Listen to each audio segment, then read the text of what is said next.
Yo, what up? What up? My lights just died, so we're gonna do it like this. Setting it is. How was the show? Was a success, man. Waiting for that update. Give me a. I need a video update, man. Kathleen, what's happening?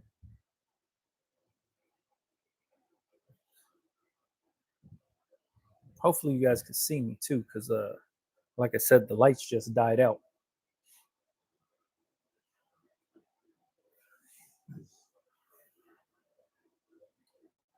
Chungzilla, what's up, man?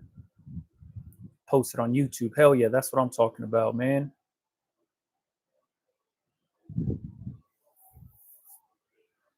Maybe this is giving off too much of a little backlight. There you go. I just finished eating some In and Out and shit like that, so I'm trying to get situated. But yeah, messed up, man. Like these was the lights that I was using, and that shit just died on me. So we going with the regular over the head house lights. Um, I got to check out that video though, Diz. See what's going on with it. Please give a rundown on how to make videos if you want. Oh, you want to know how to make videos like uh YouTube videos or the like short form Instagram videos? For like my YouTube videos, I use just kind of a standard setup. Um, the main thing that I notice that you need in making YouTube videos is good lights, whether it's available lighting or like you could use like lighting like this. You put lighting like this into your videos, just your regular available natural lighting through your windows, you'll be good to go. And then audio is another thing. So you want to make sure you have good, clean audio. I use these cheap little mics for like live streaming and stuff like this. Come in like a little case. There's two of them in here, the receiver and then the microphone. It's like $25 on Amazon or something like that. Plug that into your camera or into your phone. You have good crisp audio, and then you have good clean visuals because you have good lighting. If you recorded a video like this, how this lighting is right now, it wouldn't do so well only because it's harsh on the eyes. Um, so the camera that I use is an old Canon M50. It's a mirrorless camera. It's super small, very inexpensive. But that's the camera that I use for my YouTube videos. I also use like a DJI Osmo, like the little. I'm pretty sure you've seen a bunch of vloggers and YouTubers using it. I use that one too. That one comes with microphones also. So that's like my YouTube videos, like the shop life videos that I make are all with that DJI Osmo camera. The microphone connects straight to it. You're good to go. The other thing is you want to try to put yourself on a schedule of when to upload your videos, and consistency is key when it comes to YouTube. Like I started to notice I used to never be on a schedule ever. Probably like 6 years ago, 5 years ago, something like that. I was never like on a actual like I'm gonna upload every single or this day at this time and blah blah blah. My sometimes I go months without posting, and in order to stay kind of relevant on YouTube, you're gonna have to post consistently so people know. So like I post, I don't know if you guys know this, I never mention it, but I post on Mondays and Thursdays. Mondays at 11 o'clock a.m. Pacific Standard Time, and then Thursdays 11 o'clock a.m. Pacific Standard Time. That to me works within my schedule. And I edit all my videos on Adobe Premiere Pro. Very easy to do. There's tons of uh, tutorials and stuff like that on YouTube to learn how to edit. I do basic editing, nothing crazy, but all of my like Instagram videos and TikTok videos and like short form stuff, I just use my phone. I'll use microphones like this. Like I said, it comes in this little thing, and then the receiver just plugs into your phone, and then you have good clean audio on your phone. But that's what I use for like the short form stuff. I'll do time lapses and just set my phone up on. I have these weird little tripods at my shop. Um, I don't have one up here, but it's basically like like the tripod bottom, but then it extends up high. So, and then I have a magnetic mount. So I just like slap the phone on there, press record, go about my business. And I got those little tripods everywhere in my shop. Got one by each table that has the heat presses. I have one by the embroidery machine. And then I have one that just floats around inside the store in the back where we fold t-shirts, all that stuff. So then that way I always have somewhere where I could just like slap my phone up. And those tripods are dumb cheap. They're like $8 on Amazon. That little magnetic mount was probably no more than $10. And then that's how I do all my like time lapse and videos of me pressing, videos of me folding t-shirts or embroidering stuff, all done with that my phone. And then I edit all that stuff down in CapCut. CapCut's pretty easy. It's one of the easiest ones that I found to use. And then when I get lazy with editing, they have like these pre-made templates that other people make, and you just drop your files or video clips in there, and then it kind of just like puts it all together for you. You pick the music and you're good to go. So that's kind of what I've been doing for my videos. But as far as YouTube videos, man, it's a grind. The people that do this full time, I give it to them. You know what I mean? Full time YouTubers, it's hard work, man. Like I said, I record videos on Sundays. I'll pick a Sunday and just record a bunch of videos. That's why like my videos, I'm wearing the same clothes. And then I'll edit them throughout the week and then release them on Mondays and Thursdays. Sometimes Patreon will see like 8 videos uploaded at once because I just edited down 8 of those videos and I upload them right away. So they'll see videos that won't come out for like another month. And I guess that's the benefit to being on Patreon. But outside of that, it's a constant grind. So I make my videos based on what you guys put in the comments. So like when I post a video and then people ask questions in the comments, I make videos based on those questions. And that's basically how my channel survives, is just by doing that. That's why I was asking you guys to just, if you got questions, put them in the comments so I can read them, and then I see them, and then I just go through them like, all right, that's cool, and let me answer that one in video form. Easy call, right? That's basically how my channel operates. But I do the bare minimum. My camera's very inexpensive. Like I said, the audio is done by stuff like this, which is very inexpensive also. It's just enough to get by. So if you're trying to make YouTube videos or thinking about making YouTube videos, I highly encourage it. One, it's if you're helping people out and you're providing information like I do, then you're just helping out the next person. You know what I mean? And that to me is like a kind of a big deal when it comes to just making these videos, is we're just trying to help people out. So when I see people that watch me and then they're also making videos and they're also, you know, uploading their journey and talking about, you know, some of the stuff they're learning along the way, it's just helping the next person out. So I encourage everybody to jump on it and try to get into that shit, because it helps, man. It really does. It grows the community, but you don't know whose life you're changing. You know what I mean? Like the issue that you might have troubleshooted and figured out and you share that on YouTube, somebody else could be going through that same thing and you probably just save them a ton of time and money. So I highly encourage anybody that's getting into the print space, don't look at it as like, oh shit, there's already a bunch of YouTubers out there in the t-shirt space. It's just start posting your own journey, what you're learning, what works for you, what doesn't work for you.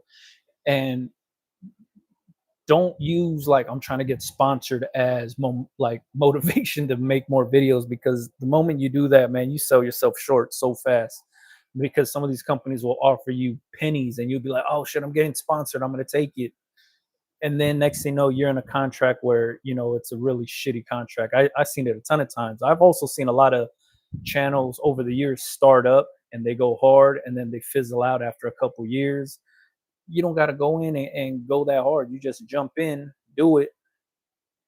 And if you're doing it for yourself and with the intention of helping people, it gets easier after a while. You know what I mean? But yeah, put yourself on a routine, edit with Adobe Premiere, and learn how to use it. If you don't know how to use it already, like keyboard shortcuts is a game changer. From the way I edit stuff, like I cut out all the dead space and the ums and the me trying to gather my thoughts. I use the ripple delete tool on Adobe Premiere, I put that as one of my shortcuts. So zoom in, zoom out, the razor tool, ripple, delete are like the four keys that I use the most. So I just put those in my shortcuts and then I just mouse around and just boom, boom, boom. So I'll edit videos quick as hell. And I'll just kind of scrub through, make sure I clean all the stuff up, and that's it. It's ready to go. Let me see. So thanks for asking that, Kathleen. I really appreciate that. I never know if I should share that kind of stuff because I don't know if people are trying to make YouTube videos. I know people that are watching me are in the t-shirt space and not necessarily the YouTube space. And possibly I'm not the best YouTube person to learn from because, like I said, I don't do it full time like some of these other guys. So I haven't cracked the code on a lot of things. I just do what works for myself, what fits my schedule, and I make the videos I like to make. Like a lot of people hate that I put the little background music on my videos. For me, I got that from here in California or in Los Angeles. There's a radio DJ or radio personality. His name's Big Boy. He's on Real 92.3. He used to be on Power 106 a long time ago. But if you ever listen to his morning show, he has background music while he's talking throughout his whole show. And it just carries the show along. When it's not, and you're just listening to somebody breathe, or you're just listening to their voice and nothing else, no like ambient music or anything like that to go along, it gets boring. So it kind of carries the show along. So ever since I've heard that and was like, man, he always has instrumentals on the background of his show. Every video that I've ever made has background instrumentals. It just fills in the dead space and kind of just adds as like ambient music, kind of carries it along. Some people like it, some people don't, but for myself, I prefer it. Like I hate watching those. I know they're pretty big, but like those videos of people like eating close to the microphone and you hear them breathing and eating and slurping up food. I hate listening to that. So that's the kind of content I like to make and listen to. It is shit that just moves along. You know what I mean? Same thing like if you go to Disneyland and you notice like Disneyland always has music, and wherever you're at, there's always something playing, just constantly. It's just background music, I guess. So that's why my videos are like that. I don't know if anybody else does it. I try to make it as low as possible so you can barely hear it, but it's not overpowering my voice. But that's the only difference that I do on my videos outside of everybody else. Let me go through and say what's up to some of these people, man. Chungzilla, what's happening? Diz is in here. Kathleen, thanks for asking the YouTube questions. Corey Howell, what's happening? Randy Ayala, Yali Streetwear, what's happening? Are good mock-ups just as good as real pictures on my site? Man, I use mock-ups on my site. It's you just want to put the t-shirt, you just want to show what the design's going to be, you know what I mean? So that's all it is. If you want to put it on real people, if you want to put it on mock-ups, it's totally up to you. You know what I mean? I've seen some companies do it. Like if you look at like Undefeated, if you look at Supreme, if you look at Born and Raised, these big brands, like it's just a picture of the t-shirt. Like that's all it is. White background, picture of the product, and then that's it. You know what I mean? It's not too busy, but then their product photos that are on models, that's where they use it for social media content, stuff like that. So it's up to you how you want to play it.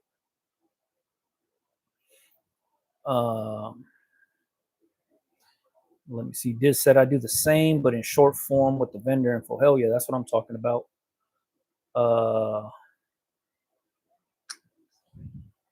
Simply Anchored, what's happening? Shellback, what's going down? It would be fun making videos. Yeah, man, making videos is pretty fun. I enjoy it. You know what I mean? It's not a daunting task. If you're making like a ton of content, then it turns into like a job. You know what I mean? So that's where I would see like a YouTube personality having an editor so they could record all the stuff, shoot it to the editor, and the editor chops everything down. That'd be cool. You know what I mean? Let me see. I'm too technical with my videos, so it takes me a while to do mine. Yeah, man, I'm dumbed down when it comes to my videos. Very straightforward, very easy. And then you have all these things like LoomCube makes these like desk lights, so you could like light your shit up cool. There's a lot of different things you can do now to record videos to make them look polished up without having to do too much. Lander, what's happening? Half a day, Glenn, what's happening, man? I'm still confused on making a design and placing it on the gang sheet. I don't know how much more, like, I don't even know what the confusing part is. You make the design at whatever size you want it to be. You take that and you put it on the gang sheet. If the gang sheet is 12 by 30, or what's super color shit, 12 by 17 or something like that, 11 by 17, whatever the size is, gang sheet size, 11 by 17. You size up your design. Let's say your design is 8 by 4. You figure out how many times you could put 8 by 4 on that gang sheet. You know what I mean? That's all it is. You save that, send it off to the transfer company. That part, if you're having a hard time figuring out that part, you would probably have to hire a graphic designer at this point. You know what I mean? If you can't figure out how to set up the gang sheet, or you can't wrap your head around how that part works, it's easier to just hire a graphic designer and tell them, look, this is what I'm trying to accomplish. You let them do it for you and you pay them for their services. You know what I mean? I have a ton of videos on how to set up gang sheets. They're on my channel if you wanted to watch them. Outside of that, I don't know what else I could tell you that would get you to understand how it works.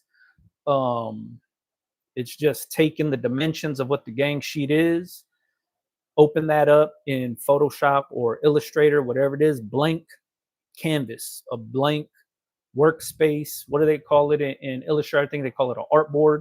Type in those dimensions, you have it on there. And then you open up your design, whatever it is. You could copy and paste it in there. You could drag it over. You do whatever you have to get it onto that artboard. And then you just line them up to where it works in your favor. And then that's it.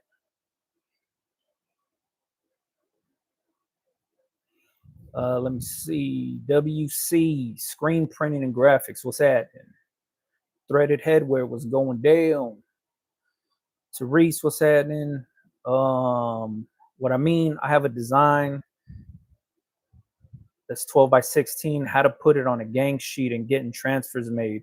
It is going to be same size on the shirt. Yeah, it's going to be the same. If you're setting up your design as 12 by 16, you take that 12 by 16 and you put it onto a gang roll. So like, let's say you're going to use DTF transfers, right? So you take that 12 by 16, put it onto what do DTF rolls? They're like 22 by run, right? You just do 22 by 180 or however big you want that thing to be. And then you just put as many 12 by 16 designs as you want on there. You're just basically copying and pasting and sticking them on there and making them fit. Whatever you size that design to, like you're creating the artwork, so it says 12 by 16, that's the sizing. You put that onto the gang roll, they're going to print it as is. They're not going to resize it for you. They're not going to touch it. They're not going to move shit around. None of that. All they're going to do is take your file, send it to the printer, print it out for you. So your design has to be, if you say it's 12 by 16, you have to make sure that the shit is 12 by 16. If you're on Photoshop or Illustrator, you could set it up where the rulers are on the side so you could see how big the sheet size is. Like, just make sure your design's 12 by 16, send it to them, they print it out for you. As many 12 by 16 designs as you can line up on that gang roll or gang sheet, it's up to you. Do you think it does better on real people than a mock-up for your shirts? There's no real, it depends. Like, what do you like to look at? Just go based off of that. When you're buying something online, do you want to see the shit on a person, or do you want to see it just, as a mock-up or laying flat or whatever it is? For me, it's like most models that are wearing the shirt on the website don't look like me. So there's nothing for me to be like, oh yeah, that's what it's going to look like on myself. No, because we're two different sizes. So I don't even go based on that. That's why I don't care about putting shirts on models and stuff like that for my website. I do like every other brand does and just put the mock-up on, and that's it. That's like you have to do what you react to, right? If you like looking at models wearing the shirt, like when you're buying shirts, you're like, oh, let me see what it's going to look like or how it matches up or whatever. If you like that, then you do it for your site. If you don't like that, then you don't got to do it. You know what I mean? See. Good evening, Stevie Steve. What's happening? Fat Heck. What's happening? What's the max size of a front and back T-shirt size that will work on any size shirt? Wait, what is the max size of a front and back T-shirt size that will work on any size shirt? It all depends, man. Like you could have a size small shirt, and the next person could have a size small shirt, and they could be two totally different sizes.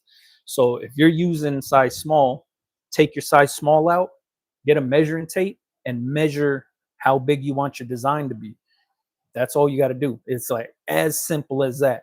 You measure the size of what you want it to look like and you design to that size, you're good to go. If it fits that size small shirt, it's going to fit any other size shirt. So you're good. But I don't know what blanks you're using. I don't know like which ones you like. If I said, "Oh man, I use Pro Club heavyweight size small," and let's say you're using a Bella Canvas size small, those are two totally different size smalls. You know what I mean? So you have to do like whatever t-shirt blanks you're planning on using, measure that shit out, and then that'll give you what your limitations are. That's all it is. When's the big Brando heat press coming from HPN? I've been on their butts about it. Hell yeah, that's what I'm talking about. Devoted brand. I appreciate that. We got to let them know we need that, man. Eric KC, what's happening? Let me see. Any extra space on gang sheets is great for smaller designs or lettering. Use that space up. Hell yeah. That's where I put my little neck labels in. I'll fit, man, I'll get stingy as hell with the amount of space left on a gang sheet. So, like, let me write on this right here.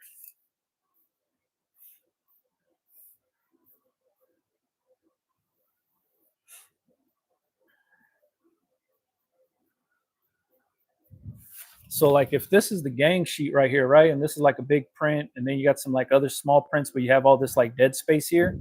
All that dead space, man, I'll fit all kind of just random shit in there that I want printed just to have on hand. Um, because you're paying just for the sheet. So it doesn't matter how many things you load up on the sheet, you're just paying for the sheet. So you just like knock it down as best as possible. But remember, once you have this, you still got to cut it all out once you get it in hand. So sometimes people be butting the shit up like right up against each other, and then like, oh man, now I got to cut it out, and you got to be pretty precise what you're cutting. But outside of that, you're paying for the sheet, so just load that thing up. I don't want to use my home address. Where can I get a business address? Man, you get a PO box. Go to the post office. You can get a PO box from them. If you don't want to use your home address, it's perfectly fine.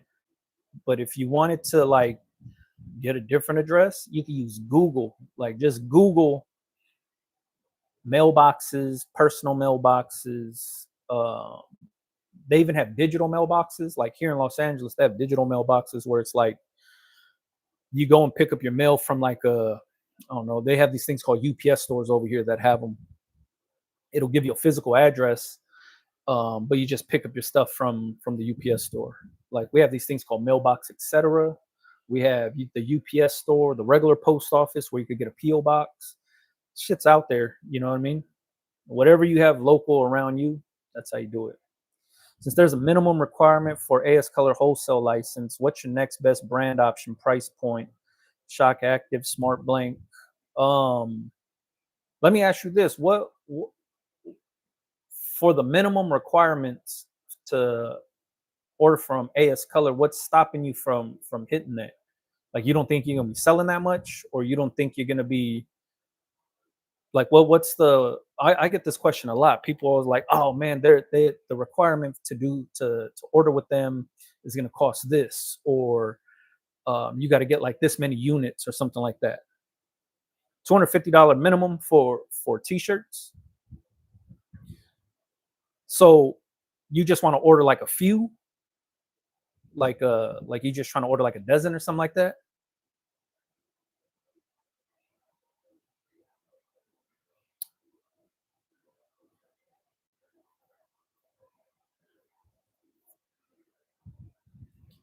Oh, for the business bank account and tax purposes, you have to use your home address. If you're operating as a home business, you have to use your home address because they need to know where you're going to run your business out of. I thought you're talking about for like a return address when you're shipping stuff out. If you're registering your business as a home business, like you're operating from home, wherever you're registering your business, they need to know where you're conducting your business from. That's like that should be a no-brainer. You know what I mean? Like I thought you're talking about for like return addresses, but if you're registering your business and trying to get a business bank account and for taxes, you have to use your home address. That's if you're a home business, they need to know where you're operating your business from. You know what I mean? Um, let me see. Yeah, so if you're just trying to order a dozen and stuff like that, then there's no other t-shirts that compare to AS Color. You would have to like look at other options, Shockaware, Smart Blank. I would suggest like going with like third-party suppliers like SNS Activewear, Alpha Broder, Mission Imprintables, like companies like that that offer like a bunch of different blank t-shirts all in one. So then that way you could test a bunch of them out. And then if you're just ordering like 2 t-shirts or something, then they'll let you do that. You know what I mean?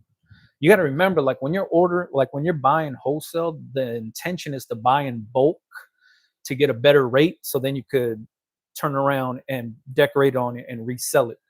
Um, most wholesale places aren't just like, oh shit, like let me get 6. That's not considered like wholesale. You know what I mean? Like you're talking about like buying in bulk, so then that way you could get a better rate, so then you could sell it off. When you're buying directly from manufacturers like that, like buying direct, like AS Color, you're buying directly from them. When you're doing that, that's the intention. You know what I mean? Is you're going to be buying to do, you know, to conducting business. You know what I mean? And I get it. Like if you're not making a ton of sales or anything like that, or you're not moving units like that, and you're just trying to get your feet wet a little bit, then go with like third party suppliers and stuff like that. That it'll be a little bit easier for you to kind of get your bearings, and then from there, then you could start buying direct after the fact. You know what I mean? Shaka, I think they offer that on SNS now. I might be wrong, but I think they do. And then also like Pro Club, you got to buy direct. I've always bought Shaka direct from them. Smart Blank, I don't know if they're on any third parties. But yeah, like if you went to SNS, I think they got Gildan, Next Level, Bella, Hanes. I might be wrong. It's been a while since I've been on there, but they got a bunch of different companies all under one roof. And then you set up your wholesale account with them, and then you could order 1-2 pieces, something like that. But I think if you order more than $200, you get free next day shipping. But if you don't hit that $200 threshold, then you got to pay for shipping and stuff like that. So just all depends. You know what I mean? Let me see. Michael Oaks, what's happening, man? Love your videos. I appreciate you. Thanks for jumping on.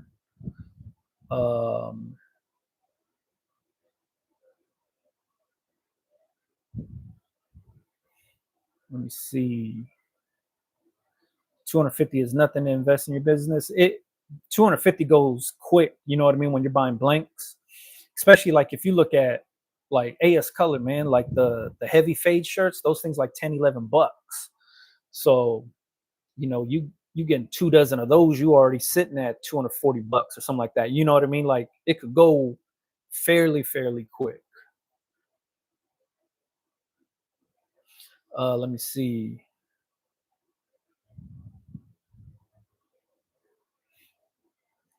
So I need to use my home address for what? In business for? You need to use that if you're trying to register your business, you got to use your home address. Like if you're registering your home business as a home business, like I'm conducting business from my home, whatever state, county, city, wherever you're from, in order to register that business, they need to know where you're doing it at. So you have to use your home address. When it comes to the return address, like on your shipping labels, you don't have to use your home address. You could get a PO box and use that as the return address. if you didn't want customers knowing your home address. But when you're registering your business, you need a home address. All day shirts is a good one. I don't know if Jiffy does it, but All Day and Jiffy are kind of the same. Big Brando, what do you recommend to avoid leaving the outline of the platen when pressing a shirt? I don't recommend nothing. I just let it cool off and it goes away. I made a bunch of videos about this already, showing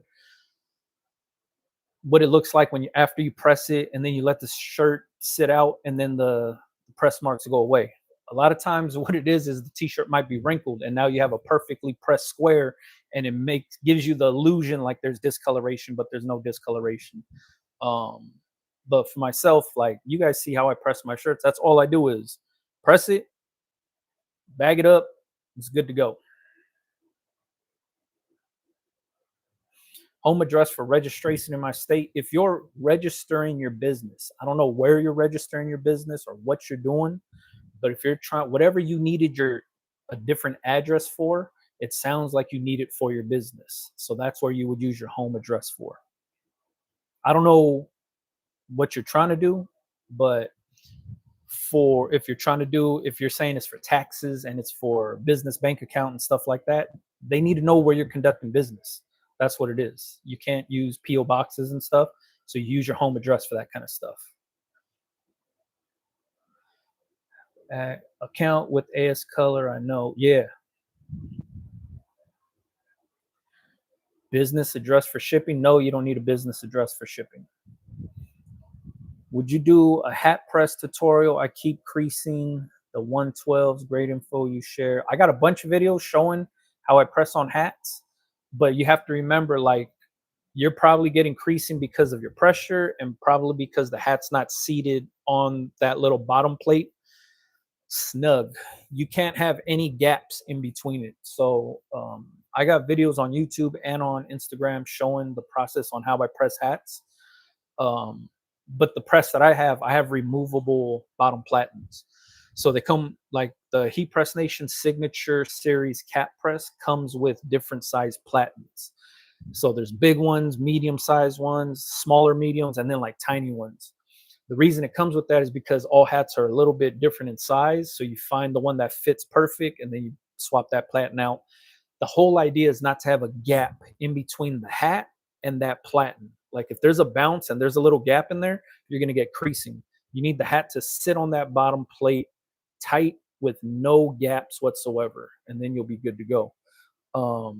But yeah, I rarely press on hats, so that's why I won't be doing a tutorial anytime soon because I don't have a need to press on any hats. Um, but I have videos on there. If you just looked up Big Brando cap press or Big Brando pressing a hat or something like that, those videos will pop up for you so you can see how I do it. But let's say you don't have the press that has removable platens.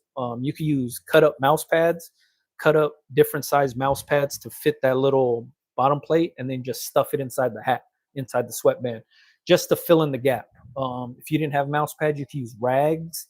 Some people use old cut up t-shirts, fold it up, and then all you're trying to do is just minimize the gap in between the hat and the bottom platen. That's all you're trying to do. Yeah, if you're doing everything out of your house, then use your house address to register your business for your bank account, for taxes, whatever you're trying to do, wherever you're conducting your business. Here in PA, you need a home address, plus they come inspect your crib. Damn, there it is. But that's all it is, man. Like wherever you're conducting your business is where you need to actually use your home address. That's it. It's just for you and the state to know where you're conducting business. Everything else around your customers don't need to know your home address. You use a PO box for that. How much would you charge a customer for multiple prints on the sleeve, front, back? Wait, front, back, and sleeve. How would you price that for 50 polo order? That's hard to say. Like you doing transfers, you're doing embroidery. How much is your time worth to you? Like literally your labor. What is your labor cost? How long does it take you to do one of those shirts, sleeves, front and back? It all comes down to materials plus your labor. That's it. There's no like price gauge or calculator that can tell you this is how you would price that. The way I would price it is how long does it take me to do the sleeve hit, front, and back print. I'm doing 50 of them. I need to know how long it takes me to do one. So then that way I can figure out how long it's going to take me to do all 50 of those. Then I charge for my labor, what my time is worth hourly, like how much I think I'm worth hourly, plus it costs to buy the blank polos. That's my pricing for everything. If I'm stitching hats, I'm pricing it based on how long does it take me to stitch that hat and how much do those blank hats cost, how much does the foam cost, how much does the thread cost. That's it. Every single time I price anything when I'm doing something for somebody, it is labor plus materials, and that's it. What you need to do is figure out what your labor's worth. How much are you worth hourly? What do you want to get paid hourly, actually? Scott, what's happening, bro? I remember you saying to turn on your heat press, set the temperature, set the timer, let it warm up, then press the shirts. Yep, that's exactly it. Because the way the heat presses work is you're gonna set the like whatever it is, right? Like you're gonna I need it to be at 300 degrees. So you punch in 300 degrees, turn that thing on. As it's warming up, it's gonna go way past 300 degrees. It'll probably go to like 350. And once it hits 300, it's gonna beep, right? It's gonna beep, beep, beep, but it's gonna still go past. It hit 300, but it's going past it, and then it's gonna come back down to 300. The reason it does that is because it has to hit 300 everywhere, right? Just the first part that hits 300, it beeps, it goes off. That's what the sensor's there for. That it beeps, says beep, beep, beep. It's 300. But what it's doing is going past 300 and then kind of mellowing out, and the whole platen is now going to be 300, and then you're ready to go. So turn it on, let that sucker heat up. After you hear it beep, just know that it's going to come back down and you're ready to go. Like Thompson, not a problem. Are you opening up your store this weekend? Looking to get the City Don't Love You shirt. I won't be there this weekend. Probably not till sometime in September is when I'll be in store, and the store will be opened up. Um, I'll be out of town this week, and obviously it's holiday weekend. But I've been traveling back and forth. So I've been in Hawaii. I've been everywhere. So um, when I get back and I'm able to just kind of cruise around and have some time to open the store, then I'll be open. But I haven't even restocked the City Don't Love You shirts. So even if I did try to open this weekend, I think I only have size like mediums and 3X's left right now. Um, so I still got to order blank. I mean, I still got to press more of those shirts to fill them up. I just restocked all the West Side shirts. I got to do the only like during Dodger season, and this is gonna sound crazy, but it's kind of a given. Is during Dodger season, man, those shirts sell like crazy. Like black, blue, those shirts sell out. And it's hard for me to keep them in stock because those things move uh like fucking it's crazy. It's like people just wait to go to games and wear that shirt. And there's people that buy every season have bought that same shirt in their size just to have a fresh one to wear to the games or wherever they're going. So it's dope to see that, especially seeing the returning customers continuing to buy that shirt over and over. It's pretty dope. Um, but I probably won't open the store till maybe mid-September, something like that. I'm going to shoot for when all my traveling and stuff is done. Then I'll be getting it going. Go Dodgers, yeah, for sure, man. Let me see. Try to go back through here and read some more of these things. Dennis said he's out in Virginia. Yeah, so I don't know how Virginia works, man. I'm from California. I'm in Los Angeles. So when you're doing anything regarding your business legally through your business, you have to use your home address. There's no way around that. I made videos about this. I talk about it. It's just that's just the way it is. You know what I mean? The I guess the big thing for yourself is if you didn't want to use your address because you didn't want customers to see it, what you do between you and the state has nothing to do with the customers. The customer isn't going to be checking for that kind of stuff. Are your designs copyrighted? Nah, my designs, like, if you think about it, Nike, Gucci, Louis Vuitton, these companies cannot protect their own stuff, right? And these are huge companies. So when you think about like trademarking and copyrights and stuff like that, just because you have a piece of paper that says, "Hey, I own this," like this right here is my design. Let's say I went and trademarked this, and now I went through the process, I paid the fees, I own it. And let's say you, Mel Drews, stole this, right? If I don't have a budget for a legal team to fight for my trademark, this piece of paper means nothing, because I could get on live and be like, "Hey, I own this. Here's the proof that I own this design." That does nothing for you. That's not going to make you stop using it just because I say I own this. The way you make somebody stop is you have to fight it through the court system. So if you don't have money to back up your trademark, when I say money to back up your trademark, I'm talking about money to pay an attorney to fight for your trademark.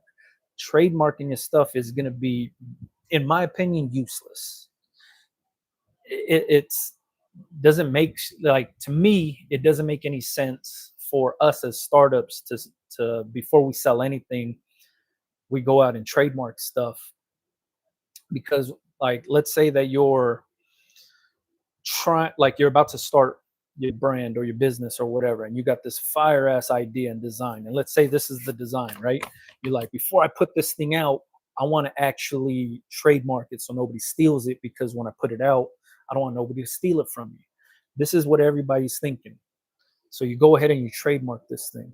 And you're like, all right, I'm not gonna put it on social media. I'm not gonna show nobody. Before I do anything, I'm gonna legalize everything. I registered my business. I trademarked the name. I trademarked the logo. Blah blah blah. Now let's say time to launch. You launch, and let's say nobody gives a shit about this. Nobody cares about this logo, design, nothing. Nobody even buys the shit. You wasted all that time and money trademarking this and doing it without even testing it out, because you were so worried about somebody stealing it that nobody even buys it. So now you wasted all that time and money to trademark something that you can't even sell. You know what I mean? That's something I see a lot of people fall into. And it's not, I'm not even trying to say don't trademark your shit. If that's what you feel you want to do, by all means, go for it. But for myself, you need money to back up the trademark. If you don't have that money, owning, having that piece of paper of ownership really doesn't do nothing. And now let's say 70 different people steal this design. You trademarked it, but 70 people stole it. And let's say you sent cease and desist letters and nothing happened. Now you have to try to sue all 70 people that use this. Let's say the person that stole it don't got shit to steal from. Like, you don't got, they're a small home business and they don't got much. You're going to spend all the legal fees on fighting to sue this person, and they don't really got nothing to take. Um, you're basically wasting your money spending it on legal fees to fight for it. You know what I mean? So just keep that in the back of your head. You know what I mean? That's all. But I don't, like, if you're asking for me, like, I go based off of like social media justice. You know what I mean? Like, people steal my designs all the time, but it's easy for me. Like, I've moved so many units where there's people that bought from me that could be like, "Yo, you stole this from him," because I'm the like, I bought it from the original dude, and they go and start dogging out the person that's stealing it. And it's happened a bunch of times, especially with the churro stuff. Somebody stole the churro design, or a bunch of people stole the churro design, but there was somebody stealing it and they put it in a Facebook group like, "Yo, let me know who needs one of these, I can make it for you." And there was people in this group like, "Yo, I know exactly who makes that." Then they tag me in the post, and then it's the social media justice starts shaming these people on their business page, where it makes them take it down and stop. It's like it's a weird way of how the world works right now, but basically that's how it is. And plus, people only want to steal like the popular shit. So if it's popular, chances are you've sold a shitload of them already, so you've built up a pretty good loyal following for them to fight for, who did the shit right. I just go based on old school graffiti rules of, you don't steal people's shit, You know what I mean? You be original and you make a name for yourself. But I know there's a lot of people that don't play by those rules. That's how I play. I don't even know if that makes any sense, but how many designs do you sell at a time? A shitload, man. If you came to my store, I got like fucking 20, 30 something SKUs in that thing. But it just depends. You sell whatever you feel comfortable selling. You know what I mean? If you got one fire design, put that bitch out. All style American Apparel 1301 shirts good to start with. Yeah, those are cool. Nothing wrong with those, man. Have you made a video on how to set up your Shopify store? I'm not techie and I just don't get it. Your store looks so simple. I'm trying to achieve that. It is simple because I use the free templates. That's all it is. I don't pay for nothing on Shopify besides the monthly fee of running the Shopify store. Um, but I use the free templates, and I'm not techie either when it comes to that shit. So the way I did it was I just watched the videos that Shopify has on how to set up your store, pick the template, drop your prices in, drop your products in, bingo, off and running. My Royal Blue hats have been moving. Dodger season, man. That's how the shit works. Bottom line, what do I need a business address for? Okay, I need to use home address for state registration and bank account. Keep hearing I need a business address. If you don't want to use your home address. Wait, what? What do I need a business address for? I need to use home address for state registration and bank account. Yeah. So when you register your home address as your place of business, that's your business address. Your home address will be your business address.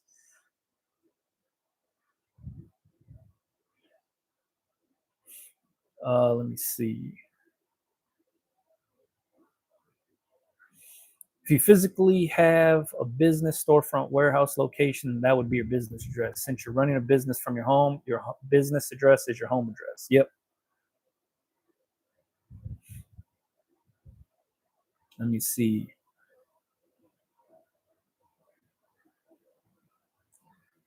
Business address will get you better shipping rates. Sorry, everyone. I just want it right. So I'm in Virginia. I need to use a home address for state business license, wholesale license. That's it. That's exactly it, man. What do you think about the new next level heavyweight? I haven't even seen those next level heavyweight shirts, the 7200. So I don't even know anything about them, man. For me, I'll be per 100% honest. When I find shit that I like, I just use it. I don't bother looking at anything else, keeping my options open. And the reason why is this, like, transitioning from one shirt to another shirt, if you already are in business and selling already, you're only confusing your customers at that point. You know what I mean? So like, let's say you're using another shirt, right? Like, let's say you're using Pro Club Heavyweight, and your customers are used to you printing on Pro Club Heavyweight, and then now you found this next level 7200, and you're like, oh, this shirt's way better. I'm going to start dropping that. So now you're going to start the 7200. If your customers were already used to the Pro Club stuff, and then the 7200 is totally different than the Pro Club shirt, you're going to confuse the shit out of your customer. They're like, yo, what the hell? He switched up the shirts. Like, these things fit way different. Some might like it, some might not like it. You know what I mean? So I try to minimize that by not doing that as much to my clientele. That's why I used the 1701 from All Style for so many years until it got discontinued. And then I was in that weird position like everybody else. Like, yo, All Style sold to Gildan. Gildan turned it into American Apparel. And then now shit's everywhere. You know what I mean? That right there is the worst for your customers if you're already selling stuff, because now your customers are like, yo, what the hell's going on? I'm used to doing this, or I'm used to wearing this. Why am I, getting this other shirt now and it sucks? So I try to minimize that by just using what I already like. So like, I'm going through this transition right now. I was using Shockwear Active for the longest since 1701 left.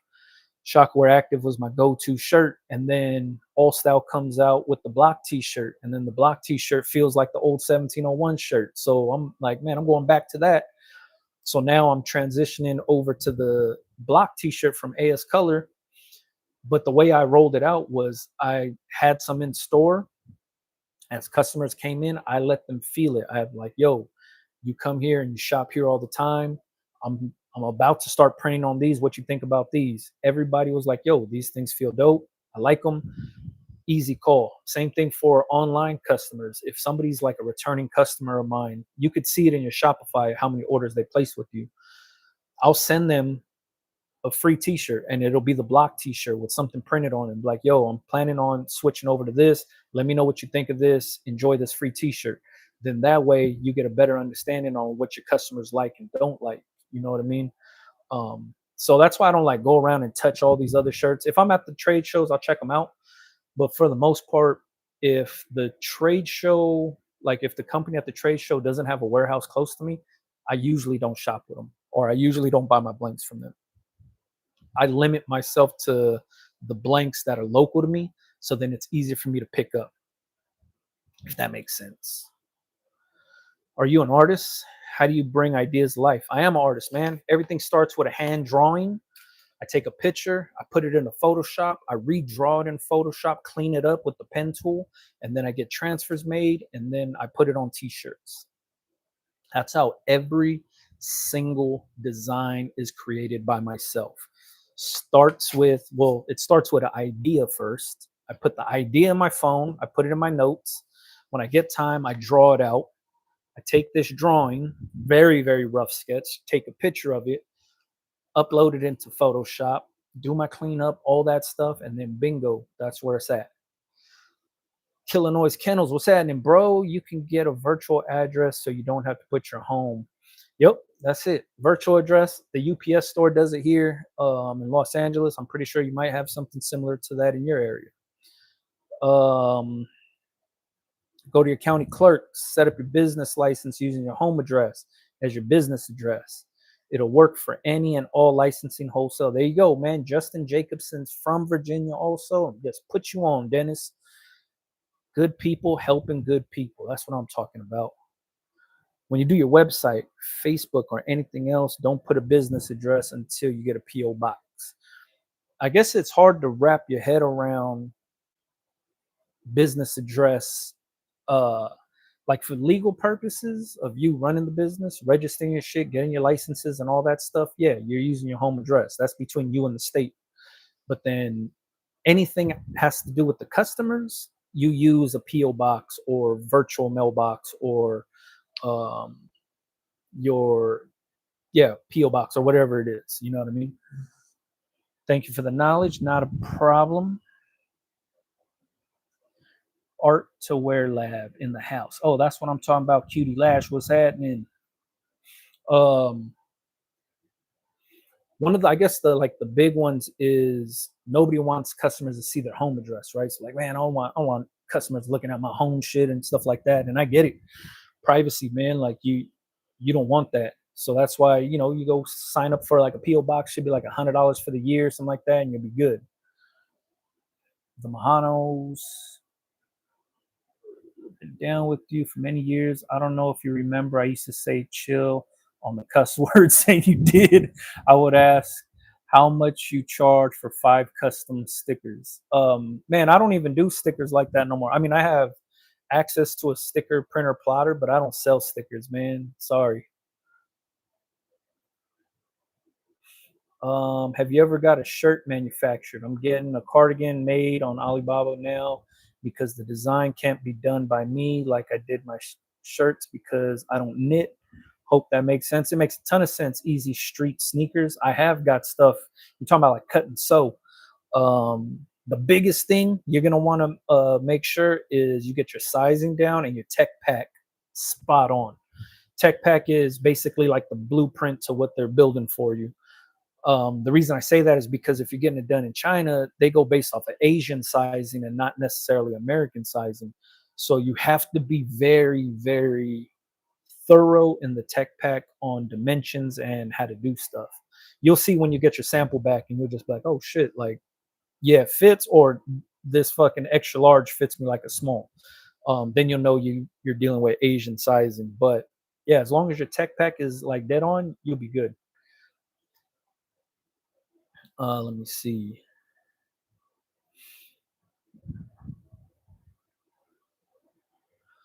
See, tomorrow we close on our own commercial property. Hell yeah, that's what I'm talking about. We're so excited. Worked really hard for this. Thanks for the guidance. Yo, Cutie Lash, that's dope as hell. That's what the hell I'm talking about. One, commercial property is dope. Two, ownership is dope. And three, the journey is just getting started, which is fucking so dope to me. So congrats. That's fucking really good to hear. Um, to me, I'm always down. Like one, I'm cheap, man. I'm dumb cheap. If I didn't have to like operate out of a retail space or commercial space or anything like that, I wouldn't, because I didn't want the extra overhead. Space was one of them, and then retail. Obviously, it's can't just have people pull up to your house and shopping in your store or in your house as your store. Um, but it's such a like a dope step in your business journey to get to that point to be like, yo, we need a spot. One, extra overhead, but two, it's just like shit just makes you like grind a little harder. It makes you like it gives you like a sense of like urgency to be like, yo, let's get this fucking money. One, you got bills to pay, but two, it's like let's grow this shit. And that's how like in 2020, 2019, 2020, we used to have this other location. Um, and that was the idea. And that location turned into a like triple the size within months. We didn't even last a year. And it was just like, yo, let's like fucking keep going. Like, let's just make this shit happen. Let's get this shit rolling. You know what I mean? And then it turned into what it is. And then it's like we got other print shops and all kind of other shit now where it's just like shit is booming. You know what I mean? And it's like the feeling of, oh shit, we just got to get this motherfucker rolling. Like I'll tell you like this, like getting hats done, right? Like say like you're gonna get 24 hats stitched up, and you have multiple people hitting you up like, yo, I need 24 hats. Like let's say that's the minimum, and people are knowing you do embroidery, and then now they're looking for it, and they're just like, yo, I want to get some hats done. I want to get some hats done.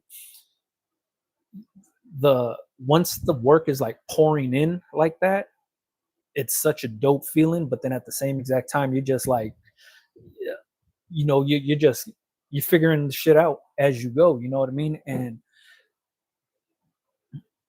it I don't want to say when it rains it pours, but like when the shit is going, like there's no stopping the train. You know what I mean? Which is a good problem to have. But the shit just moves. You know what I mean? Question for you: the T-shirt you make, the city don't love you. Make them LA. You can do any city, bro. Nah, I just go for LA, man. Like that's where I'm from, so that's why I make them.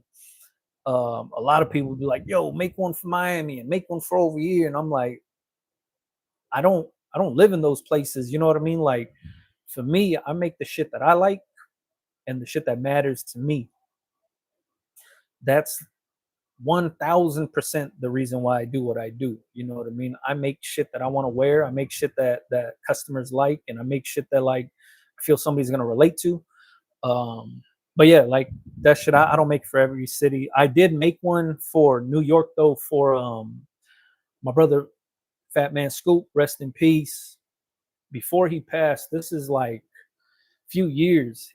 We was going back and forth because he wanted me to do one for him, and I was like, "Yo, man, like the New York logo doesn't even look the same as the LA logo. Like if I'm putting Tim's or Air Force Ones on the bottom of this New York logo, it's gonna look like a joint's hanging out down the middle. You know what I mean? Because the Y's in the middle, and if I put the shoes on the end, the bottom of the ends, it's gonna look like, you know what I mean? It's gonna look crazy. So uh I ended up doing it for him, and we ended up working it out. And then, he gave me some dope landmark and monument shots to put in the back of the shirt. We just never really released it because our schedules didn't align to where we could like knock them out and release it the right way. I still have it sitting on my hard drive, but I'm mad that we didn't get to release it. But at the same exact time, it was dope that I got a chance to work with him on that, and just kind of see his creative process also. Let me see. Not to get political, I dislike politics. Issues, tariffs. I'm seeing a lot of people closing their business. I mean, tariffs are the shit's gonna happen. I mean, the shit's been happening for a very long time. It's just now publicized. but we've been paying on tariffs for a very, very long time, for years. It's just nothing new. Now just people know about it and they understand why the price is going up. But as a business, you just kind of have to adapt and keep it rolling. It's up to you if you want to close up shop and be like, nah, this ain't for me. I can't afford it. Or you can adapt and be like, all right, let me figure out a way to afford this, and how am I gonna fluctuate my margins to make it work. So as a business owner, that's the part that you have to try to figure out on your own. You know what I mean? Let me see. Most manufacturers are here. Low tariffs are extended until December 29th. Yeah. A lot of it isn't it really tariffs that's making businesses close. It's inflation. It's people not spending. There's a lot of different reasons why. Looking for a better option for my airbrush work. I do custom airbrushing on t-shirts mostly. Damn, that's dope. Which tee would you personally recommend? Nobody likes Gildan. I don't think anybody likes Gildan. I personally don't. But good options is Shaka Wear Active is a dope one. You could always use the American Apparel 1301. That's the old All Style 1301, which is a very generic fitting t-shirt. Um, Damn, Next Level used to have a dope one. Next Level used to have the Ideal tee. I used to like that one. They discontinued it. And then AS Color. AS Color Block Shirt is a dope one too. We're excited to make local merch. Hell yeah, that's where it's at.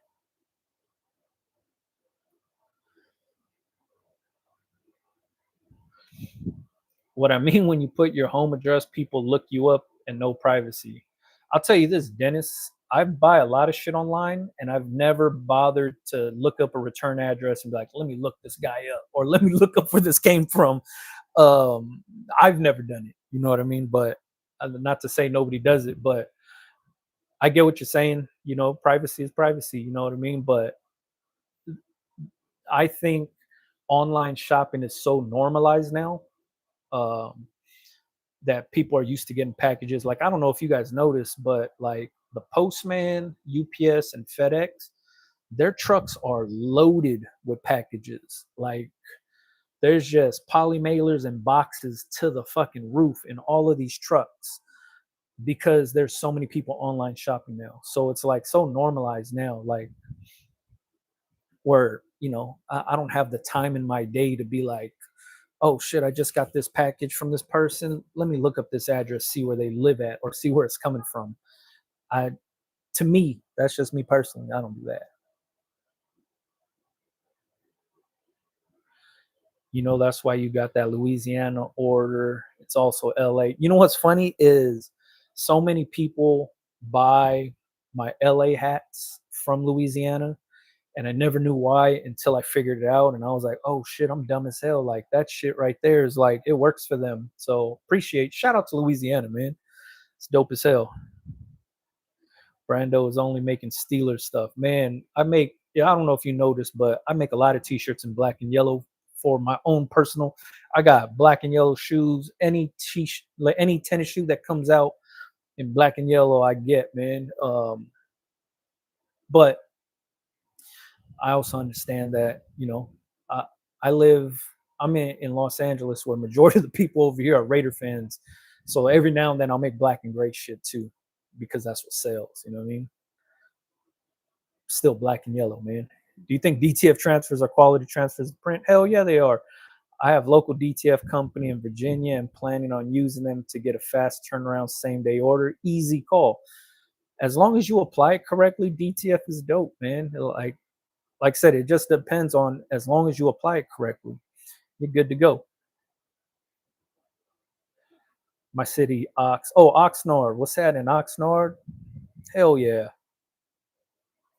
Yeah, man, it's just hard for me to make other shit. I got a bunch of homies that live out in Oxnard that ride bikes too. Um, but yeah, I only make LA stuff just because that's where I'm from. You know what I mean? But now that just opens it up for you to make dope ass Oxnard shit, man. Well, there's a few brands out that way that make dope shit. I see a lot of brands pushing 805. Uh, what else? There's this other dude out in Santa Barbara that does these Santa Barbara hats. Trying to think who else is from up that way, like Ventura area, that makes shit. But yeah, I say put it out, man. Ox City shit. A lot of his people not marketing and thinking business will just come. Yeah, man. The marketing part, I do these like consultations, right? These one-on-ones with a lot of people. And those one-on-ones, that's usually everybody's hang up is the marketing aspect. One, a lot of people always tell me, I'm not a social media person. If you watch me, it's because you found me on social media. So you are a social media person. It's just you don't know how to use social media for your business. You know what I mean? And once you figure that part out of using the shit for your business to help grow the business, oh shit, man, the shit fucking, it's like the light bulb goes off and it's freedom after that. You know what I mean? Because shit just starts to work. And I try to make as many videos as possible about using social media as a marketing tool. But even me saying it is hard for some people to grasp. Like, yo, just make videos of you doing shit in your shop or making shirts or working, and people are going to see what you can do. But it's like if you're a barber, you can't just say you're a barber and then wait for people to come get their haircut from you. Like, we're in the day and age where you got to like show yourself cutting the hair, what the fade looks like, the before and after. So then that way people could see what your skills is like, and then they could book an appointment with you. Same thing goes for a tattoo artist, right? Like you can't just put tattoo artists in your bio and expect people to find you, and you don't put no pictures of your work up and expect people to say, all right, I want this guy to do my tattoo. Nah, like you need to show what you can do. And if you're in the business of printing t-shirts, you're selling your service, you need to be able to show your service so people can understand what you can do. They'll be like, yo, this person right here makes shirts. Obviously, he's making these shirts. Let me see if I could get some shirts done by him. You know what I mean? So for us, as you know, like it depends. If you're selling t-shirts, you're selling a product, right? You use social media the same exact way. But then also if you're like printing for others, you're selling your service. So there's two different things. It's selling a product and selling a service. Both things could be on social media, and both things need to be on social media as frequent as possible so people understand what you do. They could find you. And don't make your business page private. There's so many people that their business page is private. Nobody's ever going to find you that way. Don't be embarrassed on what you post and stuff like that. Like the idea is to be seen, the idea is to be discovered. So then that way people can find you and hit you up and be like, yo, I want, print my shirts for me. It's just, that's just how the shit works. You know what I mean? Like I said, I do these one-on-ones with people, and that's mainly the thing people always ask is like, all right, I got my website set up, I got all this shit, I got my equipment. How do I get the customers in? And I'm like, what do you mean how to get the customers in? Like, what are you posting on social media? I just put now open, and that was it. And I'm like, yo, you gotta like show people what you're doing, you know what I mean? So marketing for us is everything. We gotta like, you gotta really lock in on that shit. Like really, really lock in on that shit. Um, where do you get your stickers made? I have access to a sticker printer plotter. That's how I do them. G6 Customs used to make my stickers for me. Um, Now I just print them myself. But um, yeah, that's it. I don't know if you guys know this, but I got like a full print shop. Uh, so with the full print shop is access to all the shit. You know what I mean? So I just print them myself. But G6 Customs is a perfect person to get your stickers done by. Do you still have an affiliate link in your videos for Heat Press Nation? I plan to order a press soon. TJ, yeah, I do, man. It's in the description box of my videos, or if you just went to like heatpressnation.com/Big Brando, it'll take you to my landing page, and you can buy through there. But I appreciate you for even thinking about hitting my link when you buy your press. What's up, big dog? Monterey, California. What's happening? From Ox, bro. Damn, you know about us. Much love and respect. So yeah, man. Shout out to Oxnard, man. Shout out to everybody up there in Ventura, man. Michigan checking in. That's dope. I did want to drop this though. If you were looking to jump on like a live, I mean, like a video call with me, I make it easy for people to do that. Um, I open up the books like every other week. So like right now, I'm doing them this week. Well, actually, just tomorrow and Thursday, I think is all I got left open. I don't even know if Friday is open. Yeah, I think it just might be Wednesday and Thursday. But yeah, you just book a 30-minute session and then jump on. I try to help as many people as possible. But what I'm trying to say is utilize all the free shit first. Like watch all the playlists, watch all the videos as much as possible. And if you still have questions after that, then you could jump on something like that. Let me see. I know there's people that always ask, like, yo, man, how can I get on a call with you or pay you for your time and shit like that? I open it up every now and then. It's not open all the time, but it's open every now and then. You can jump on. Trying to scroll up and read some more of these questions here.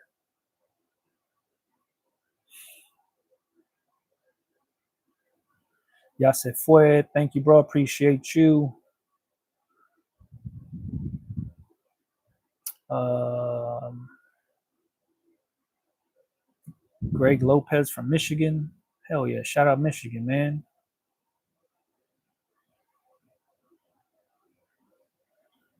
I use AS oversized tee for my brand because of you, but if anyone wants good low cost option, try Port and Company. They have all weights, great novelty shirt to use, like $3. There you go. Whoever was looking for dope shirts to start out with. I've never tried Port and Company, but Randy has, and he said they're like $3. Let's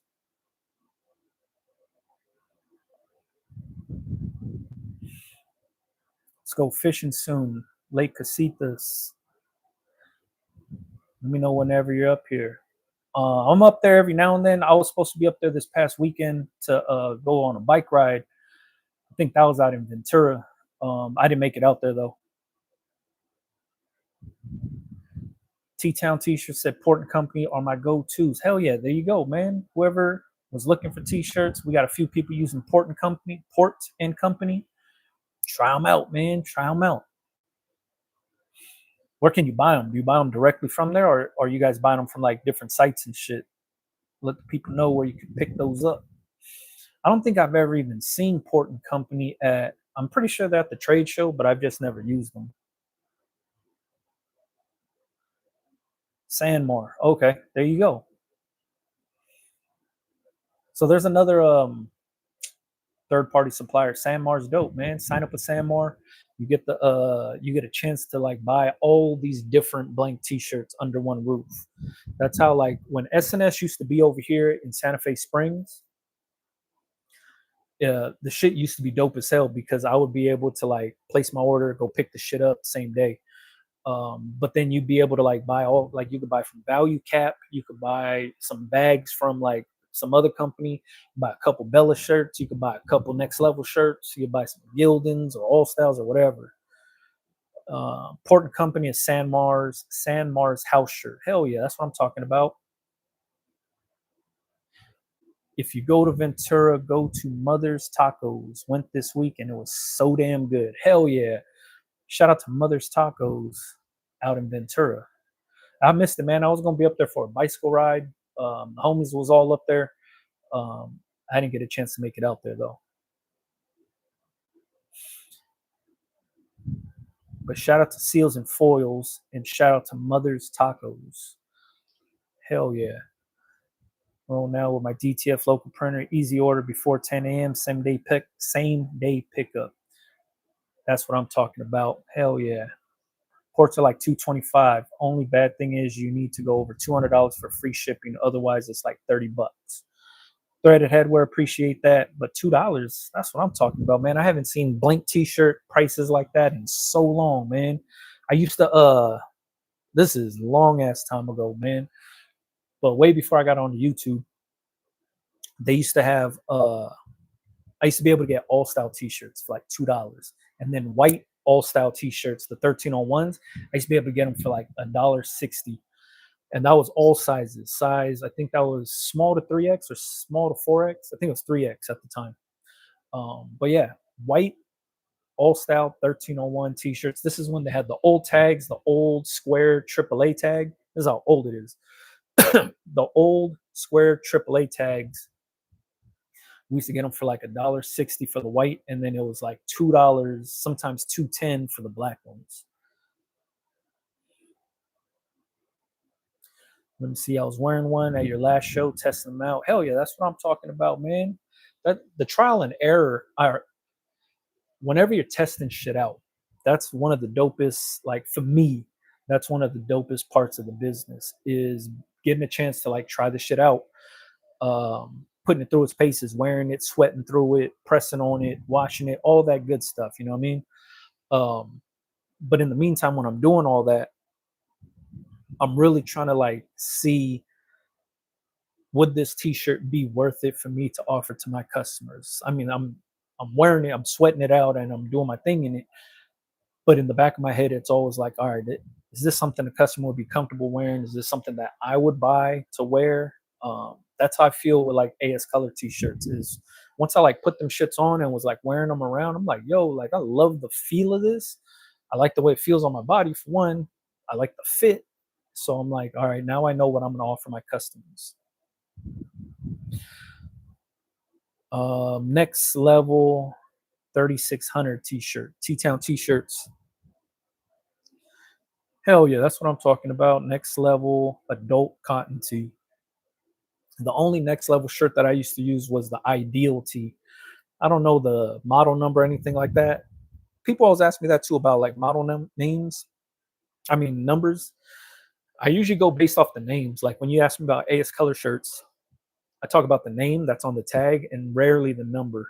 Um, like next level, I used to use the Ideal tee. Um, yeah, AS Color. That like even when I was buying some of those like Shockwear Active, I use the Active tee or Pro Club Comfort. Like I just go by the names, not necessarily the numbers. Gildan soft style is my go-to. Feels great and presses awesome. That's what I'm talking about. Gildan hammers, hell yeah. How important is the business name? Can it have multiple brands, themes for different customers? Man, there's fuck the business name. I'll tell you like that. Ain't nobody buying the t-shirt based on the names we put on these t-shirts, man. Everybody's buying these t-shirts based on the designs on them. So when it comes to like your name, your business name, don't put too much thought into it, man. Could be called Vince Duclos. I think that's your name. It could be Vince's T-shirts. That's the name on the inside, but that's it. You know what I mean? Like people only care about the design on the outside. Trust me. When you're just starting out, ain't nobody checking for your business name, brand name. It seems like you would need it and should take it a little bit more serious. But as business starts to evolve, then I say you take it a little bit more serious. But when you're first starting out, don't let that hinder you from getting that ball rolling. You know what I mean? So many people get stuck in the thinking of the brand name portion that they never even get started. And that's probably the worst thing that you can do, man. Just get started. Start pumping out the t-shirts, the brand names and shit like that fall into place after a while, man. Gildan has soft style hoodies and sweaters are way up in quality from their heavyweight original. Hell yeah. I have 3 different Etsy stores that got directed to the same website after a purchase. That's what I'm talking about. Threaded Headwear got this shit locked down, boy. Hell yeah. How to get a brand to pop off? Social media. Social media is going to be your best friend forever. Like, think about it like this. Everybody you know is on social media. Everybody that would be a potential customer of yours is on social media. So you have to now infiltrate those people with your brand to get the traction that you need. But you also have to have a dope product, man. Like if your product is shit, your shit ain't gonna pop. You got to have a product that people are gonna be like, yo, this is cool. I want to buy this, or I want to wear this. I want to spend my hard-earned money on this shit. That part comes with testing. You got to test out a bunch of different designs to see like what's really gonna fucking gravitate towards people, what people are gonna react to, what people are gonna what people are gonna relate to. Once you figure that part out, oh man, you'll be good to go, man. You'll be good to go. But if you're first starting out and the only thing you could think of is how can I get my shit to pop, it's gonna be a long, hard climb for you. But if you get into this shit and you just start You just got to get into the motions, right? You hear people talking about getting your reps in. This is part of the game, is just getting your reps in. There's no brand that just starts up tomorrow and is just automatically cracking. It doesn't work that way. Everybody starts out the same, and everybody just has to figure out their marketing on their own. For you, however you want to get that shit rolling, you got to figure out your marketing and just keep that motherfucker boiling up, man. And once you find something that works, you just keep adding to it, man, and keep growing it and keep growing it. That to me is how to get something to pop. Like, I've done it a few times on YouTube. I did it with the Leftovers brand, and I also did it with the Churro Squad brand. When I did the Leftovers brand, the only reason I got it to get popular was because I had really good designs that weren't like anything else at the time. You know what I mean? I had the Coogee sweater design. Like, if you go back and look at starting from scratch the playlist, I show a bunch of the designs that I was making and the ones that were selling. I had the Ricky's Killer design, and what else was a good one at the time? I think the Cheech and Chong one was doing good too, but the Coogee sweater and the Ricky's Killer design, those two designs right there is what eventually made me sell the brand. Was somebody wanted to buy those designs, and I say, you can't just buy these two, you got to buy the whole brand. And they ended up buying the whole brand just for those two designs. But the only reason I got it to pop was because I had a product that nobody else was putting out. It wasn't like anybody else's shit at the time. It wasn't following a trend. It was just some dumbass designs that I had in my hard drive that I just ended up putting out. And then same thing goes for the Churro Squad shit. When I did the Churro shirts, it was nothing like it at the time was out. So then it was just a dope ass product, and I was only one design, one colorway, nothing else. And I just figured out who I was gonna sell it to, and then all I did was just fucking kept hitting them hard. All I kept doing was just like slamming the same design in front of these people, and they were selling, like they were moving like crazy, because that group or that audience had never seen nothing like that before. So it just made it easy for me to sell, and then the shit just started booming. You know what I mean?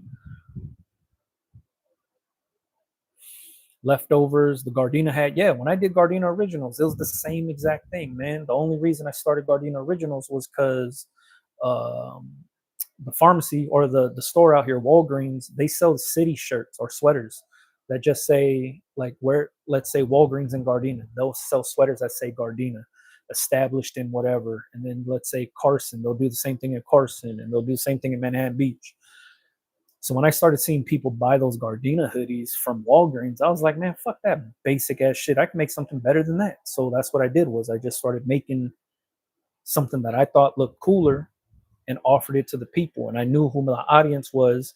So the reason that shit popped was only because I was putting the product out into the front of people so people could see it and be like, oh shit, that's fucking cool. Like, I knew they would relate with it. You know what I mean? That's all. Basically, that's all it was. Let me see. Gildan just bought Hanes. Gildan's buying everybody. That's crazy. Would you go with a personal website or Etsy store? I use my own personal website, Shopify. I use my own shit. I don't know too much about Etsy. I got people like Threaded Headwear knows how to work Etsy. I don't know how to work it. So I just use Shopify, my own website, and then I just send all the traffic through social media to my website, and I handle all the back end shit on my own. Michael Ballestero, what's happening, man? Um, I remember the Leftovers, Fire Gardena had, yeah. Let me see, the complaint department. I'm an OG. Yeah, complaint department was basically just because people complain on my YouTube. So I just started making funny shirts and shit. That worked also. And it wasn't even supposed to work, but it ended up working out. How does this sound?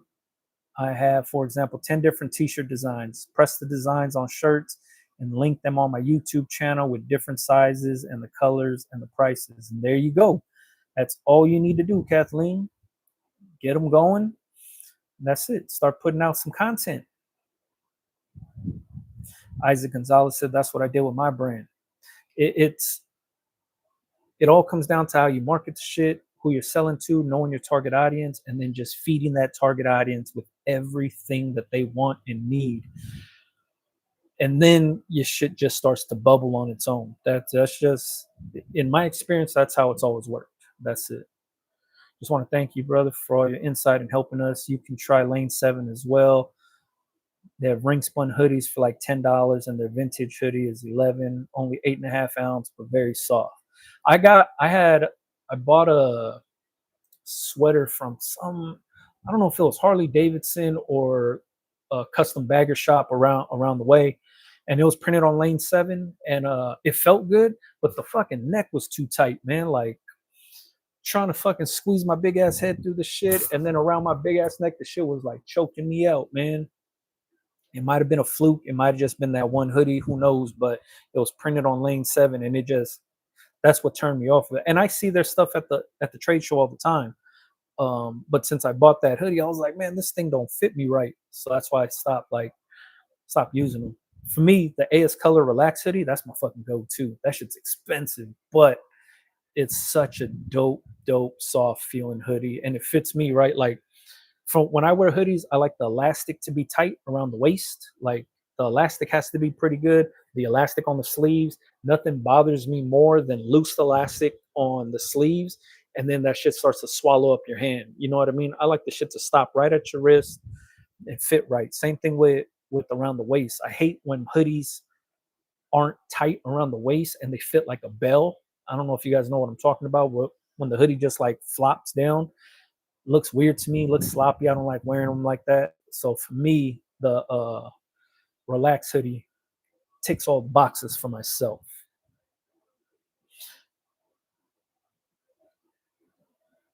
It sucks to have to cut a slit in a hoodie to fit my big ass head through. Yeah, man. So you got the same issues I do, man. That to me is the worst, man. It's just kind of, yeah, that turned me off, man. Pro Club is the exception for myself of having a tight collar. When it comes to t-shirts, man, ain't nothing more crispy, clean feeling than a brand new, freshly ironed Pro Club t-shirt, man. That is the craziest shit to me. Like that'll always be like what crispy feels like. If that makes sense. Smart Blank hoodies are cool. Smart Blank hoodies are cool. They're just very inconsistent, man. I have a let me see if I got, I was doing some brown hoodies, and I had got some Smart Blanks, and in the same exact package, like in the same box order, the fucking hoodies were two different colors. I'm trying to see if I got it in here, but I took a picture so I could send it to Smart Blank, and I just said, "Yo, what the hell's up with this?" And it was crickets. They didn't even acknowledge what I was talking about. I don't know if I got. Oh, right here. I don't know if you could see this, man. Oh, you can't see this for fucking nothing. Those are two of the same brown hoodies, and them shits are two different colors, man. Same size, same everything, just two totally different colors. And that was like the worst for myself. And I was just like, man, what the hell? Like, I can't have, like, what if somebody bought two extra larges and I give it to them and it's like two different browns? Like, that shit is fucked up, man. How do you feel about side seam t-shirts? I prefer tubular, but most think it's a cheaper shirt. I like tubular, but when I wear AS Color Classic shirts, they're side seam. So are the AS Color heavy shirts, heavy fade. That's what I'm wearing right now. This is a side seam shirt. This is a AS Color heavy fade shirt. Um, they're just comfortable, but the side seam on these ones are cool, man. I don't mind them. Gotta go, dub. But when you're in, oh, when I'm out in Ox, yeah, appreciate that, man. Appreciate it. Thanks for jumping on too. Had that happen with the team order. I ordered 2 days apart and we're sent two different hues of blue. Yeah, man, this shit is crazy. Same company, same size, same color on the website. That's what I'm saying. Mess me up, kind of throws me off. You know what I mean? When things are inconsistent as a business owner, you kind of,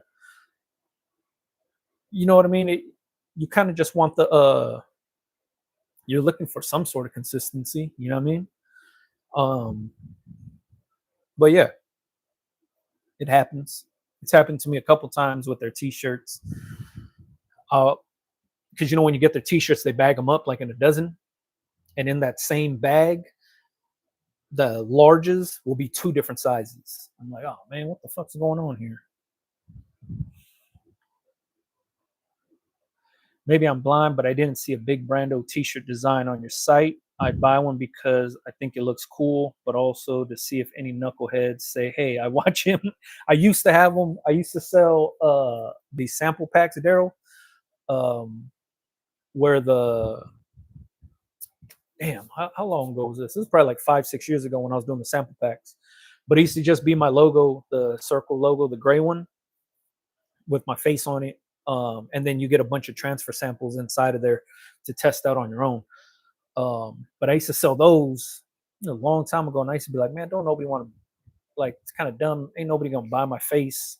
People were buying the sample packs for the samples, not necessarily for that T-shirt. But that was the last time I sold my logo on a T-shirt on the outside. And then I forgot what her name was. She used to tune into a bunch of the live streams before. I ran into her at the Impressions Expo a couple years ago, and she was wearing the shirt. Thought that was cool.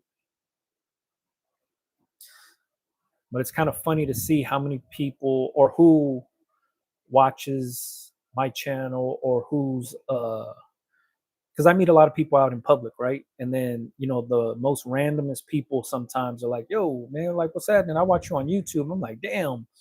Like the age difference might be crazy. It just might be the people that you least expect it. Like I had these dope ass conversations with this couple at the Impressions Expo. I think it was this past year, or maybe the year before.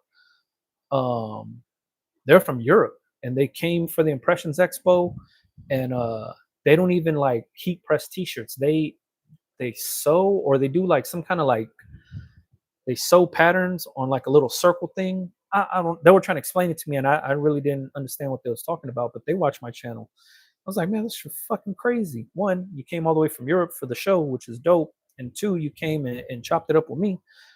I think that's unreal, man. I think it's like so dope to see how many lives I touch or people I meet or people benefit off the information that I share, when this information should always be out there, but a lot of people in our industry kind of hold it in. You know what I mean?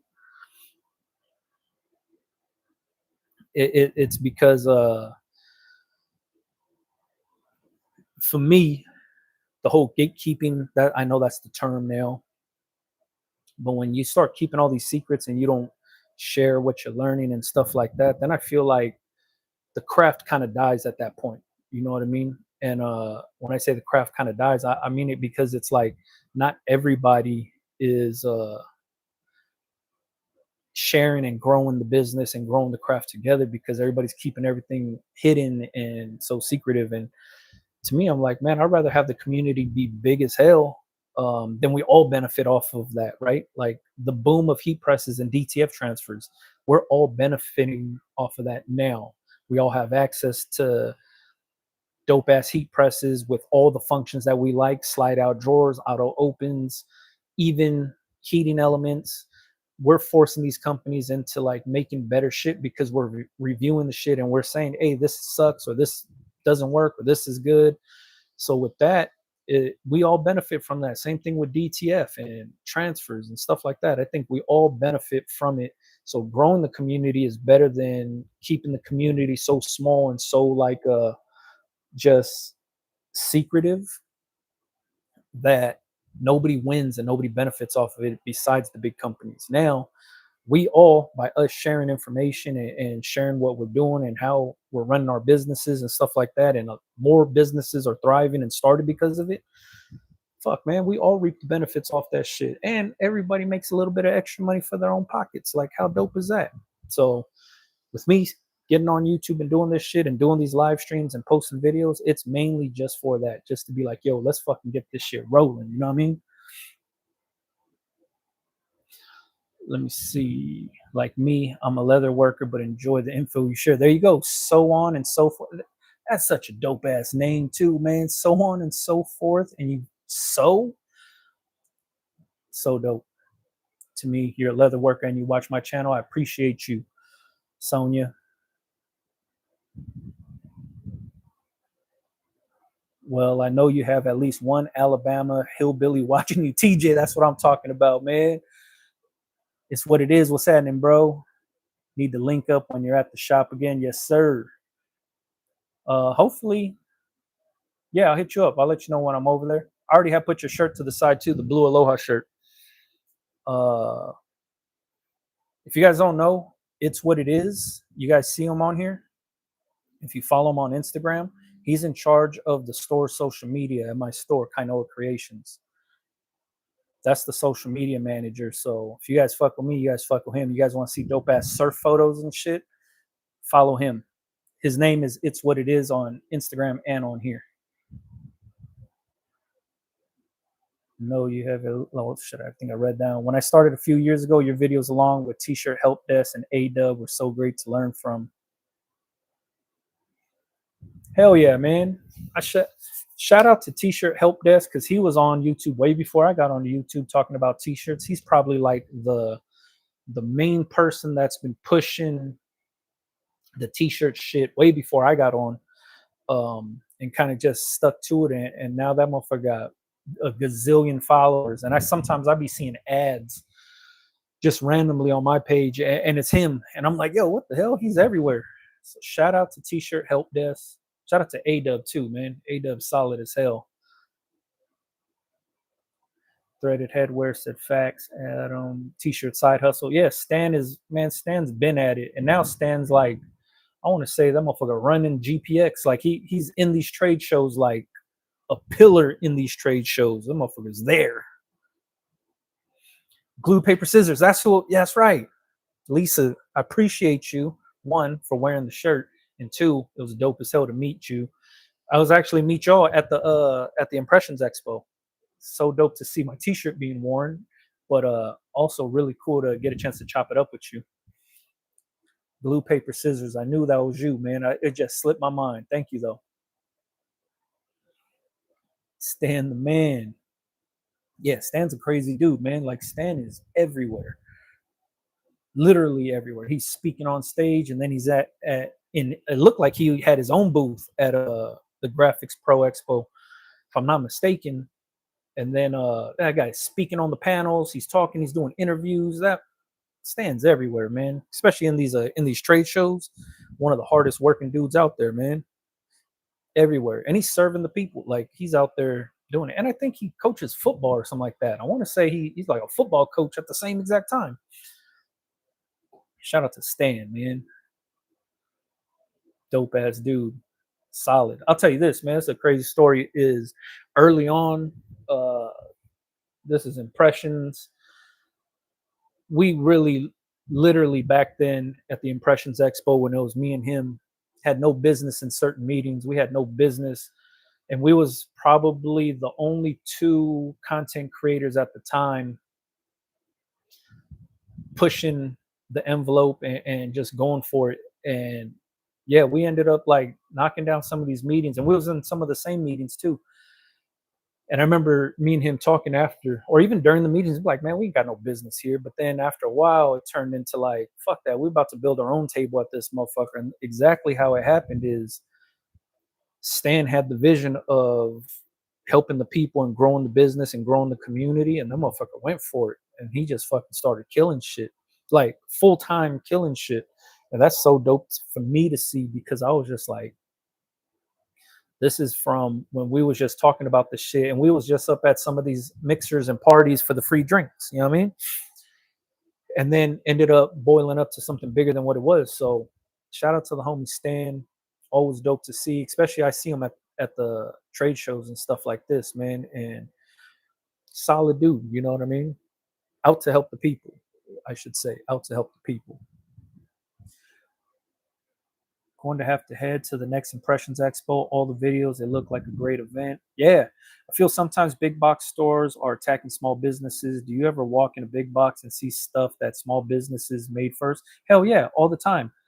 Um, for me, it's I always me and I have a group of friends that are business owners also, but we'll text each other, and we'll all say, like, when we see our ideas in a big box retailer or something, or some of these bigger companies doing something that we've been doing, we'll be like, oh shit, they tapped our phones. We always joke around about this. They tapped our phones. But I have a good feeling that they watch what a lot of the small creators do. And when they see something that's working, then they go for it. You know what I mean? That's kind of what how it works, I think. I don't know if that's facts, but that's how I see it happening. But I see it all the time.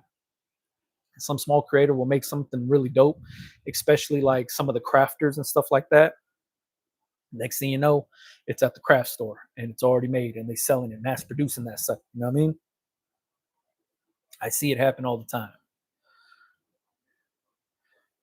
All right, y'all. I appreciate y'all for jumping on, man.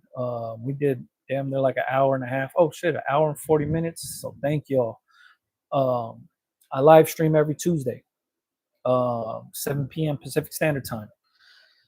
If you guys wanted to, follow me on Instagram, Big Brando TV. That's where you can see a bunch of just me doing shit in the shop, making shirts, pressing stuff. The day-to-day stuff gets put up on there. Outside of that, YouTube videos get uploaded Mondays and Thursdays at 11 a.m. Pacific Standard Time. Um, Always, if you want to like ask me questions and stuff like that, throw it in the comments. That's the best place to do it.